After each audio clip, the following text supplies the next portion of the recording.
I'm Bill Kassel, and this is Free Expression. This program is all about conveying the Christian message from a Catholic point of view and defending the liberty which makes it possible to do that. We discuss raising young people to preserve our Christian culture, and we look at how a summer camp is being forced to invade the privacy of girls. Join us, sit back, and enjoy some free expression.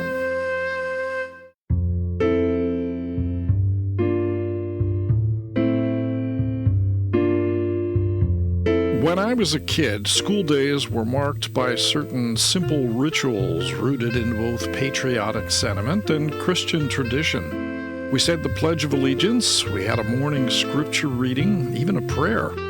Literary education, such as it was heavy with excerpts from well-recognized classics and even Bible stories, along with the adventures of Dick and Jane, of course. This was the typical experience of public schooling, and it served to provide a sense of being part of an ongoing community, the unfolding American story, if you will. Things aren't quite that way now. These days, public instruction is heavy on intercultural offerings, especially writings of authors from so-called marginalized groups. In itself, that might be quite broadening, except that it's usually leavened with progressive politics, what we call wokeness. Patriotism has been downgraded severely, and you'd have to search pretty hard to find anything explicitly Christian. Markos is a professor of English at Houston Baptist University. He argues that students and society in general are suffering due to this loss of tradition.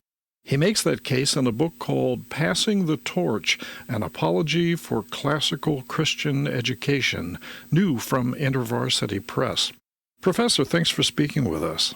Hey, thanks for having me on, Bill. You just summed everything up very nicely. All right, that's great. For quite a few years now, the focus of education has shifted away from cultural heritage or citizenship, more toward career preparation and social criticism. It seems to me that nowadays the importance of the classics is kind of a hard sell. It really is, and we need it because, and I push this in my book, Bill, that the real purpose of a liberal arts education, particularly in a democratic republic like America, is to help create and shape virtuous, morally self-regulating citizens. If we stop doing that, then a democracy will just implode upon itself. It's not just about teaching facts. It's about nurturing wisdom and about nurturing virtue and about nurturing eloquence. The title of my book is Passing the Torch. I, of course, am borrowing the metaphor from the Olympics, where the Olympic torch is carried from Olympia in Greece all the way down to wherever it's being held. And one of the elements and responsibilities of education is to pass down the tradition. In fact, Bill, the word traditio in Latin means to hand down. So we are handing down the best that has been given to us. We are entrusted with a legacy, the Greco-Roman Judeo-Christian legacy that's been passed down to us. And if we want to maintain our culture and our freedoms, we need to pass that down as well.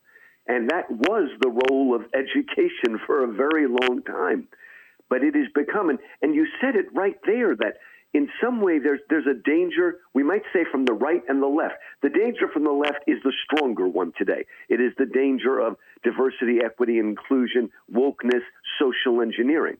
But you might say that on the right, we also have the danger of saying, no, we just want vocational schools to train people for a specific career. We want to be utilitarian. And we have to avoid both extremes. I am not against vocational schools, Bill. In fact, I would be happy if we brought back real vocational schools that taught a trade. But what happens is we just take our liberal arts schools and make them into vocational schools in disguise. So I'm not against learning a vocation. But if we are going to survive as a democracy, we also need to train up students in virtue, to train them how to think. If you talk to so many teachers today, especially the ones that teach young kids, they say, I became a teacher so I can teach kids to think for themselves. No, our job is not to teach kids to think for themselves. Our job is to teach them to think rightly. Now, thinking rightly doesn't mean propaganda and agenda. Thinking rightly means get them into the great conversation, teach them the rules of logic, teach them the dangers of logical fallacies, teach them how to make arguments that are coherent and consistent. That's what it means to teach them to think rightly. Only once you can think rightly, then you can think for yourself and be part of the tradition. But I really fear that we've abdicated that kind of teaching in place of either vocational schools or social engineering or both at the same time. How did this change take place? What went wrong? Oh, boy. There's a very good book out there called Battle for the American Mind by Pete Hegseth and David Goodwin. David Goodwin is the president of the Association of Classical Christian Schools, the sort of central accreditation agency for classical Christian schools. Pete Hegseth, yes, that is the man who is now in charge of the military. And he is a very strong Christian and a very huge fan of classical Christian education. And I'm hoping that he's going to bring it into the military and, increase the education. I think that would be wonderful. Let's be praying for Pete Hegseth. But how did it happen? It's actually, and this is something I actually learned from David Goodwin and Pete Hegseth and did some research myself. We always have this idea that this progressive education began in the 1960s and 70s. Actually, it really began in the 1860s and 70s with a sort of new, pragmatic, progressive education where education is going to mold the new person. A kind of, it's a progressivism. It is this idea that we are going to do away with all the so-called superstitions and darknesses of the past, and we're going to mold and shape a new person. And so that's actually been in our educational system for a long time. But I would argue that it was held back a little by the fact that at least the Bible was still in school. Right. So the actual real touchstone was there. And really, it's when the Bible was completely thrown out. And when the Bible was thrown out, that's not the beginning of progressive education, Bill. That was like its peak. Once they got rid of that, then it was anything goes. In fact, there's a lot of proof to show that in the early part of progressive education 100 years ago, they were lifting up patriotism as a substitute for the true Christian tradition. And let's come up with this secular religion.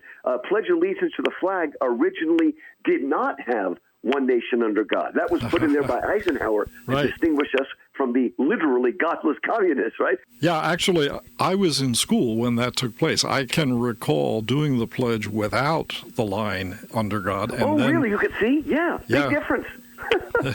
It was really a secular pledge. The guy's name was Bellamy. It was a secular pledge. Right. But here's what the ironic thing is now, right? What happened is once they were really able to kill in the public school system, to really kill the classical Christian understanding of education, then they were happy to throw out patriotism too. They were not really patriotic. They were just using it as a substitute religion. And once they got rid of what they really hated, it's like, okay, you conservative, traditional people, you can have patriotism, right? So we do need to be careful. I'm very patriotic, and I think we need to instill it. But again, let us not make the flag into something that we worship, into an idol. We will be patriotic because if we educate and instill in our students the kind of wisdom and virtue and eloquence that is needed for a free society to continue, then we're going to be patriotic because we're going to help preserve what is the best in our culture. But that's going to be the result of a proper kind of education rather than making patriotism a new kind of idol. We have to be careful that we don't do that. Now, there is a thriving homeschool movement and a charter school movement and some private educational combinations as well that are stressing the classics. And a good deal of curricular materials have been developed to serve them. Do you have confidence in those materials? Do they provide a good overview I'm of the very classics? hopeful, cautiously optimistic. There are some in the CC Christian classical movement that are very, very suspicious of that. And look, Bill, I wish that everybody could send their kid to a 5-day-a-week classical Christian school. But it's just not possible right now. Yeah. A lot of people just simply can't afford it. Even if mom and dad are both working full-time, they just can't afford it. So I would rather have the option of what are called classical charter schools. I'll tell you something, Bill. I've been speaking for classical Christian schools for about 15, 20 years now. And I used to always take my kids with me when I could so they would see it. And they're so excited that my son is in his 9th year teaching in a classical Christian school, and my daughter is in her 7th year teaching in a classical charter school. So they're both we're all in Texas. My son in San Antonio, my daughter in Dallas. I'm here in Houston. So I think it's possible. In fact, some of these wonderful classical charter schools are what I call, or what C.S. Lewis would call, smuggled theology, right? They're mostly run by Christians, and they can't be absolutely open about Christianity. But, see, this is the beautiful thing. Okay, at a classical charter school, obviously they can't have a religious test for their teachers. But a lot of these schools, basically, what their teachers are signing to is that they have an allegiance to goodness, truth, and beauty, with a capital G, a capital T, and a capital B. Now, Bill, if you believe that there's such a thing as absolute goodness, truth, and beauty, you're most likely a Christian or at least a theist. I mean, you could be a Mormon, or you could be a Muslim, really. I mean, and sometimes you'll have that. I mean, it's kind of hard to believe in absolute truth or goodness or beauty if you don't at least believe in God in some way. And so what it's trying to do is restore a standard, a transcendent standard, something that is beyond us or above us. And that helps to fix things. And also, if they're teaching the true great books, the canon, then there are going to be Christian works in there, from Dante to Milton to Dostoevsky. I mean, it's going to be a necessary, usually Aquinas, Augustine, Luther, Calvin. A lot of times when they teach the great books, it's going to include the great Christian writers. And when that happens, that allows the teacher to have discussions about faith because it's essential to what they're reading. So, yes, ideally, all our kids could go to a private classical Christian school. But to be pragmatic and realistic, and listen, one thing about America is we are mesmerized by statistics. Usually that's a bad part about us. But look, remember what Elijah did with the prophets of Baal. Remember they had a showdown up there on Mount Carmel. And what I'm saying is we need a showdown as well. We need to show them that these classical charter schools are preparing much better students. The best example I can give of this, Bill, is just think about it, right? The prison system in America is, in a sense, part of the government. Even though a lot of them are private, it's still part of the government ultimately. Right. Think about it. They allow prison ministry, like what Chuck Colson started, to go into the prison. And these are very openly Christian. Now, why is that allowed? It's allowed because it's the only thing that works. If you don't have that Christian element, the recidivism rate goes really high. They get out of jail and they end up right back in it. And so because Americans are pragmatic, if we can show them that by having a true classical Christian education that throws out social engineering, that doesn't teach to the test in some narrow utilitarian way, but really teaches students how to think properly. And guess what? They end up doing better on the tests than the people that were artificially trained to take them. Right, so right. That's what we need to do. We need to show that our graduates, both from classical Christian but also from classical charter, are better citizens, are better people, the people that are going to keep our democracy running. So I think we should stand up to the challenge and do the best that we can. Well, it is a challenge because these schools, and as well as the homeschool movement, face a good deal of hostility from the education unions, from state departments of education, and at least until the coming of the Trump administration, from the Federal Department of Education. People need to be buttressed in their courage and organized and really stand up. Where can people find out more about your book and perhaps get their hands on it? I mean, the best way is just go to Amazon, type in my name, Louis Markos, Markos. It's a Greek name. And you'll go to my Amazon author page, and you'll see Passing the Torch there. You know, there's all this talk about America is systematically racist. Well, we used to have systemic racism. We don't anymore. But we do have what I would call systemic progressivism. And what I mean by that is progressive education owns everything vertically and horizontally. They own, like I said, there's some hope now, but they basically own the Department of Education. They own all the educational schools. They own the testing.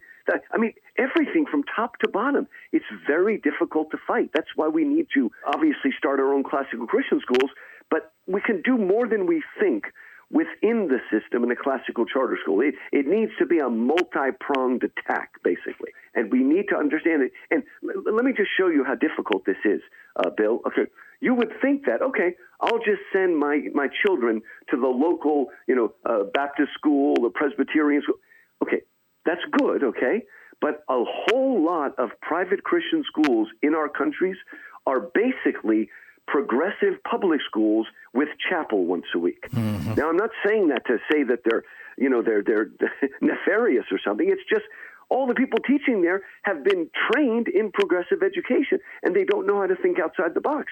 Bill, you would think the easiest thing in the world would be to go into just a regular old private Christian school, Baptist, Methodist, whatever it is, Catholic, and change it or transform it into a classical Christian school.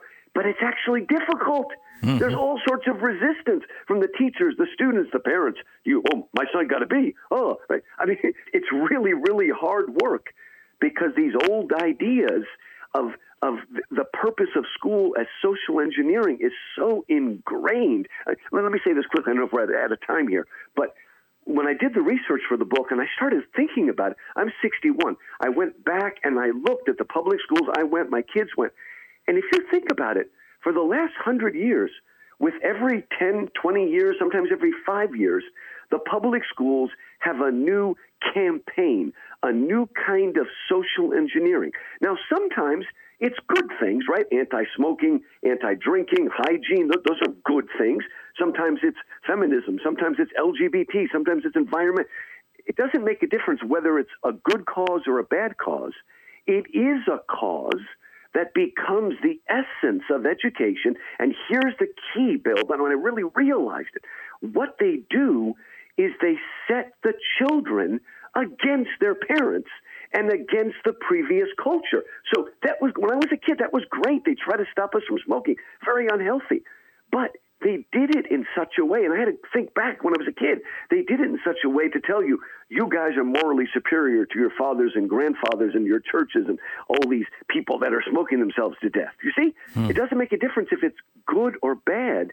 It is warping the goal of education from passing down the tradition, teaching respect for the tradition, to we're going to build a brave new group of people who will see through the superstitions and prejudices and all that of their ancestors. It's very subtle, but when you look at it, I'm sure if you think back to your own time, that's what they were doing often. Well, it's reached a kind of crescendo now in the gender movement where the schools are actually encouraging children to think that they're the opposite sex.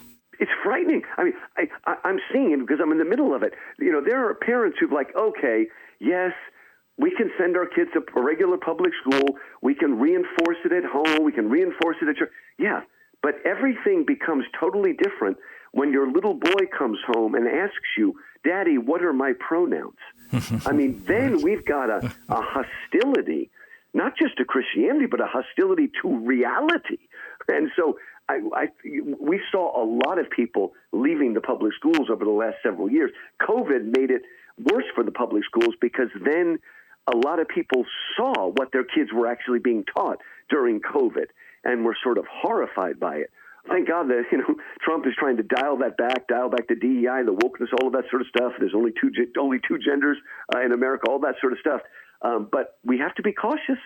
If the administration changes, they might bring it back just like that. Sure. But here, the way we defend against this is by training up students that have wisdom and discernment. Remember, Bill, the wisest man who ever lived was Solomon. Why was Solomon the wisest man who ever lived? Was he a rocket scientist? Was he a brain surgeon? No.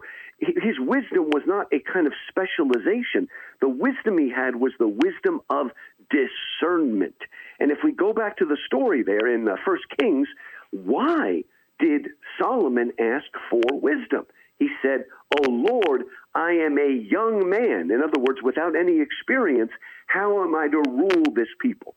So the real wisdom, the discernment that is wisdom in the Bible, generally comes with age and experience. And that's one of the reasons we try to preserve that which is best in the tradition and pass it down to the next generation so that it is not forgotten. So we need to raise up children that have discernment, that can look at an issue and weigh it and balance it and have the courage to follow that which is good, that which is true, that which is beautiful. This is not a quick fix overnight. This takes the love of instilling the virtue of the love, the joy, the gratitude, the wonder. All of that is taking place, especially in these classical Christian schools. But I speak also for the classical charter, and I've seen some good things there. I've seen the ability, again, to fill the students with a passion for the great books, for the canon, and for dialogue and conversation with those great books. The book is Passing the Torch, an apology for classical Christian education by Louis Markos of Houston Baptist University. Thanks very much for being with us. You're a man of great passion yourself, I can tell, and you're raising the flag for an important cause. Hey, thanks. No, I probably forgot to tell you folks, about a year ago, we changed our name to Houston Christian University. Same school, but it's called Houston Christian instead of Houston Baptist. But it's still school, and I've been teaching there for 34 years. And we've been holding strong on all the issues, so it's really exciting.